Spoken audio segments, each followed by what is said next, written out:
An Air India flight from Chicago to Delhi returned to the United States city after being airborne for more than 10 hours on Thursday, with the airline saying that the return was due to a technical issue.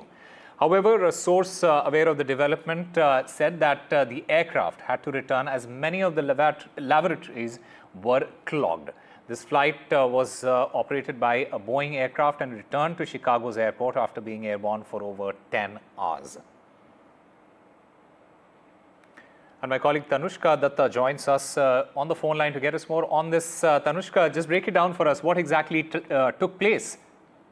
As you mentioned, Osama, Air India flight returned to Chicago mid-air due to technical issues. This Air India flight was from Chicago to Delhi, and it was for more than 10 hours on Thursday. This happened on Thursday, with the airline saying the return was due to a technical glitch.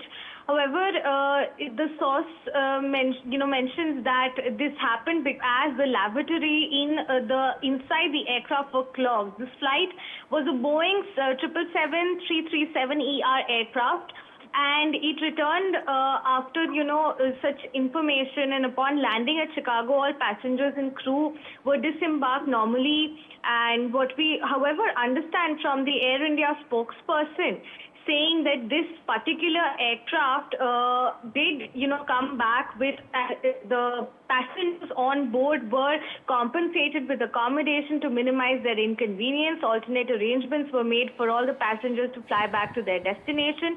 This is what Air India has said in a statement. However, we do understand that this aircraft had a little over 340 seats, including first class, business class, economy class, and so on, and there are 10 lavatories, including 2 for first-class passengers in this particular aircraft.